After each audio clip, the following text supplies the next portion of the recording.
Ano nangyari? Natusok ako. Naku naman, kala naman namin kung ano na nangyari sa'yo. Alam pala. Na ako doon. Kailangan kitang samahan sa clinic para mabigyan ka ng first aid. Nako, nagulat lang talaga ako. Uy, Telma, haba ng hair mo, ah. Mukha nga palang type ka nung karpintero kanina. Sinamahan ka pa sa klinik, ah. Ay! Ano ba yan? Ayan, oh. Hindi ko nga alam eh. Ano ba naman yan, Telma? Nakakadiri yan. Baka mamaya kung ano na yan, ah. Baka mamaya nakakaawa yan. Mauna na nga ako sa'yo. Ay, grabe. Iwan ba ako? Hala ka dyan.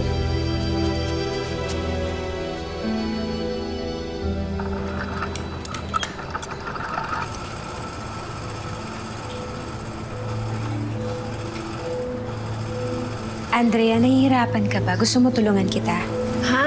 Hindi, okay lang ako. Sige, okay lang ako dito.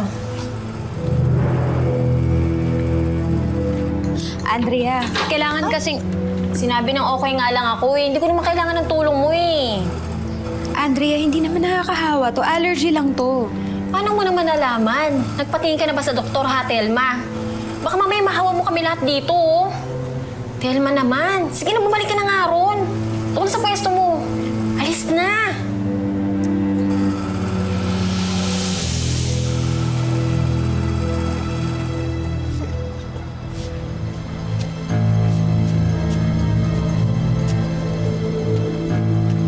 Hi, Miss Beautiful. Ano ba? What? Tama na! Tama na! Tama na! Bitawan mo siya! Bitawan mo siya! Okay ka lang? Okay ka lang ba? Ha? Okay ka lang ba? Salamat, ha? Anong salamat? Ako nga dapat magpasalamat sa'yo. Niligtas mo ang buhay ko. Basta tayo. Iligtas mo rin naman ako, di ba? Telma? Ano nga pala pangalan mo? Raul.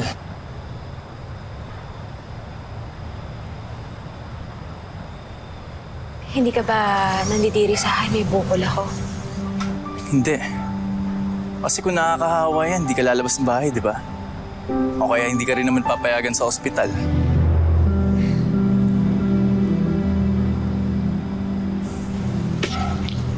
Salamat ah.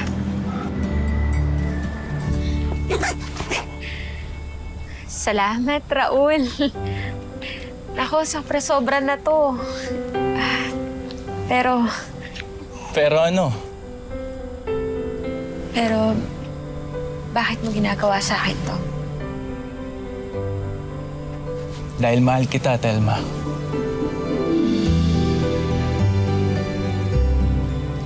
Kahit na ganito yung tsura ko,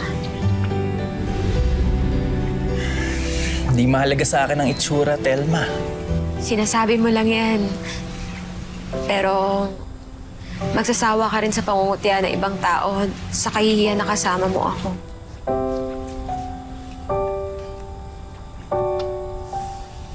Magpakasal tayo.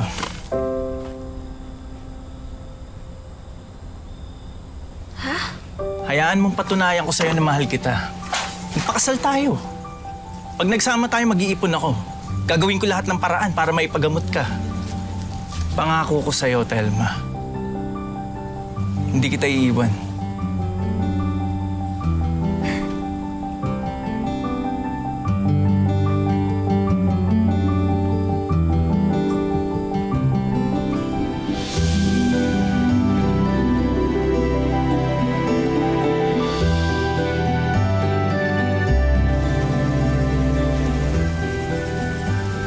Magpakasal na nga sina Raul at Thelma at binayayaan sila ng anak.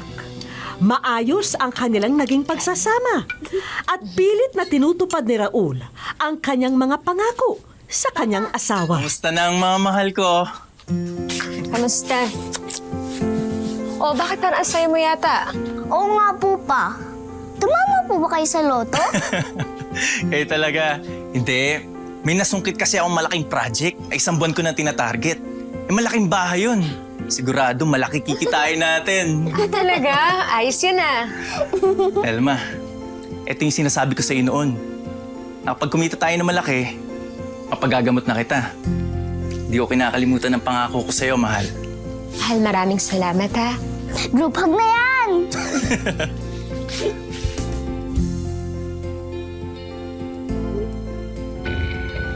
I'm sorry, Mr. and Miss Manawag. Pero kumpirmado na po na neurofibromatosis ang sakit ni Mrs. Kaya lang, wala pa akong gamot para sa kanyang kalagayan. Ibig niyo po bang sabihin, permanente na po yung ganito? Opo. Mga tumor na bukol po ang tumubo sa katawan niya. Pero maswerte pa ho kayo dahil may mga kaso po na nagiging cancer. May anak po ba kayo? Posible po kasi na magkaroon ng ganitong klaseng sakit ang anak niyo. Dahil ito po ay namamana.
Raul, pwede ba tayo mag-usap? Ano naman yan? Mamadali ako. Raul, napansin ko kasi na simula nung nalaman mo na wala ng lunas tong sakit ko,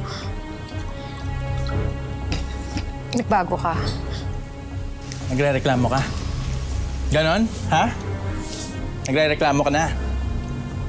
Tanda mo, pinatulang kita dati. Kahit ganyan ang itsura mo. Tapos ngayon may gana ka magreklamo. Buiset. Makalis na nga. Saan ka pupunta kay Barbie? Ano ka mo? Kay Barbie. Akala mo ba hindi ko alam? Huwag mo nang ipagkaila dahil nakita ko yung mga text niya sa'yo. Ha, ganon? Ha? Pinapakailaman mo na cellphone ko? Ha? Binabasa mo text ko? Ha? Eto ba gusto mo? Ha? Iyong-iyo na ang mga text ko. Ha? Kainin mo ang cellphone ko! Kainin mo! Ha? Papa! Bitawan mo ang mama ko! Lisa! Lisa! Sama kayong mag-ina. Pareho kayo sinumpa.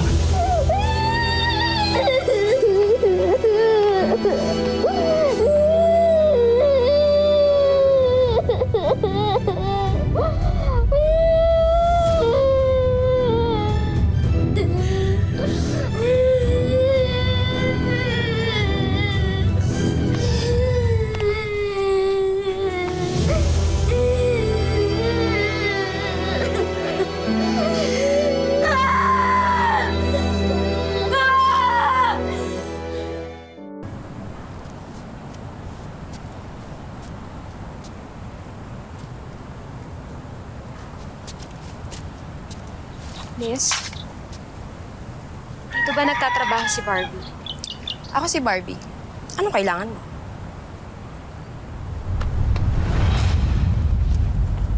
Ako si... Ikaw yung asawa ni Raul. Totoo pala talaga yung sinasabi niya. Ang pangit mo. Kakatakot ka. Ba't ka nandito? Aawayin mo ako. Barbie, hindi. Hindi kita aawayin. Makikiusap sana ako sa'yo na layuan mo ang asawa ko. Eh bakit ko naman gagawin yun? Eh ang swerte ko na kay Raul. Sinusuportahan niya yung mga anak ko sa ibang lalaki. Barbie, nakikiusap ako. Ina ka rin, nakatulad ko. Kailangan ng anak ko ng ama. Nakikiusap ako sa'yo, layuan mo na si Raul. Ano ko manay? Huwag mo na akong dramahan. Di na sa akin effective yan. Kung ako sa'yo, umalis ka na bago ko pa ipatawag yung mga bouncer. Barbie, Ano ba? Sabi ko umalis ka na eh. Alis na! Alis!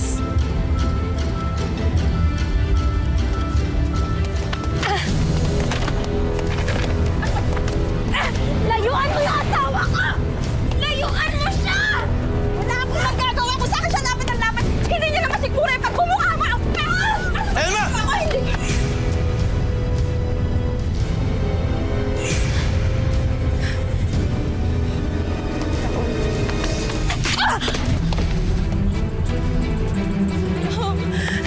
Love, tinulak niya ako. Sinaktan niya ako. Sabi niya, papatayin niya daw ako kapag hindi kita hinimalayan. Wala ka nang pakialam sa buhay ko, ha? Tapos na tayo!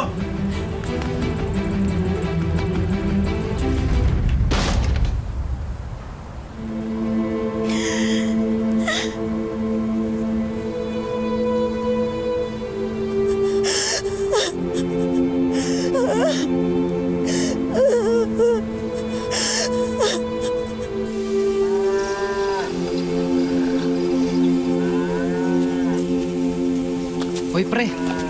Di ba si Telma yun, yung asawa ni Raul? Eh, sino pa nga ba may ganyang mukha dito sa atin? Pero ba't yan dito?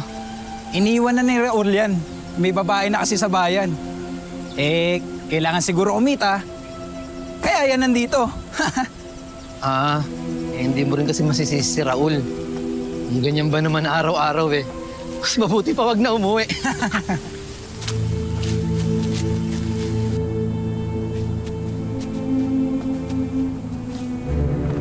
Raul, ang ginagawa mo dito? Pa! Naroon ko po yan, pa! Akin po yan! Ako bumili ng mga to, kaya pwede ko bawiin. Ano? Inaagawan mo ng mga laruan ng anak natin? Para dyan sa kabit mo? Kapal na mukha mo? Walang hiya ka talaga? Tinitiis mo ang anak natin para dyan sa kabit mo? Kapal na mukha mo! Kapal na mukha Tingnan mo! mo nga kung kaninong mas makapal ang mukha. Siyempre sa'yo! Mama!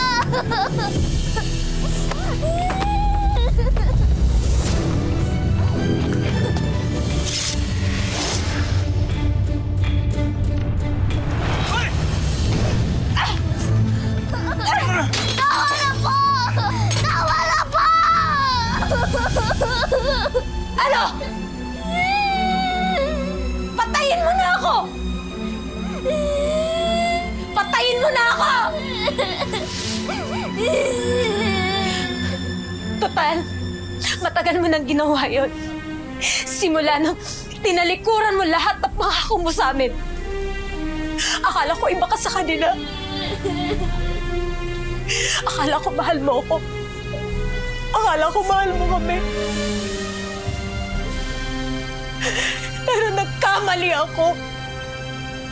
Dahil ikaw yung pinakamalaking pagkakamali sa buong buhay ko! Kaya sige, patayin mo ako! Patayin mo ako!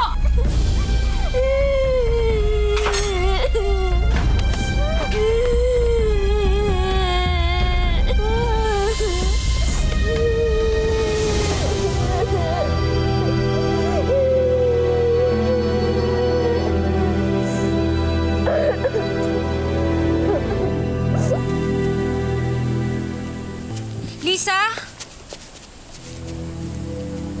Uy, bilisan mo. Lisa! Late na tayo sa school. Lisa, sino yung tumatawag sa yung Ali? Ha? Hindi ko yung kilala, no? Hindi. Narinig ko ikaw yung tinawag eh. Hindi. Di ako yun. Tara na.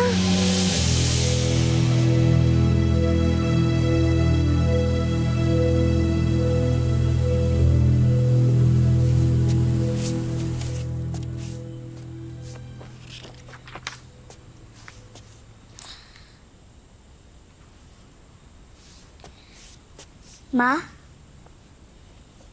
Saan ka po pupunta? Nak, tapos na kasi yung mga anihan sa bukid, kaya wala na akong trabaho. Hahanap sana ako ng may ekstrahan sa bayan. Ma? Pwede po ako sumama? Anak, hindi pwede kasi kailangan mo pa mag-aral. Hayaan mo. Kahit wala na ang papa mo, akong bahala, kakayanin natin to. Ibibili na lang kita kay Aling Virgie. Babalik din naman ako agad eh.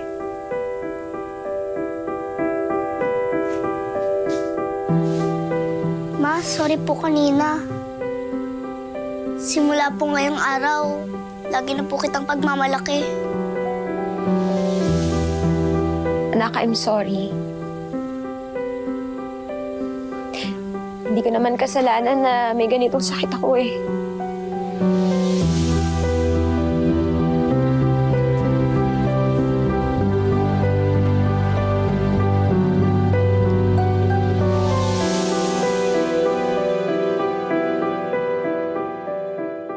Pare, sige na. Nakikiusap ako kahit ilang araw lang para sa mga inaanak mo. Eh di pautangan na lang kita, Mare. Pare naman, oh. Hindi mo naman akong papautang ng 1 buwan lang. Tsaka, syempre, gusto ko rin naman na paghirapan ko yung kinikita ko, diba? Sige na, pare. Ilang araw lang naman. Tulungan mo naman ako. Kaya mo ba talaga? Oo, kaya ko.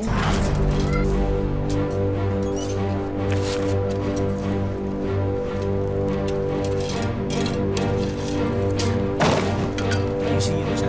Bubuti ha. Tsaka yung pagpapaltada. Para ito. Para maganda lahat ng mga trying sa paninahanggan. Sinala. Ayusin mga tulog.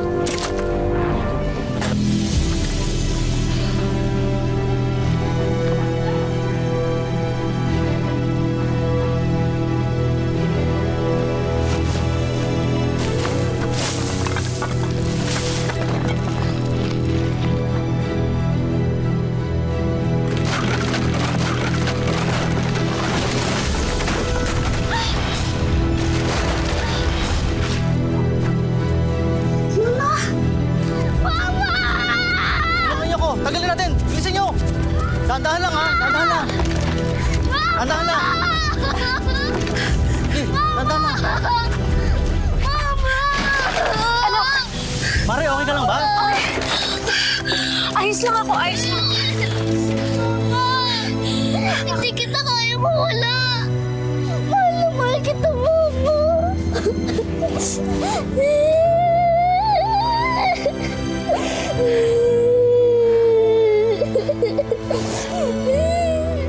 Okay ka lang, Mama? Oo, anak, okay lang ako. Huwag Mahal kang na mahal mag-alala, kita, Mama. hindi kita iiwan, ha? Mahal na mahal din kita.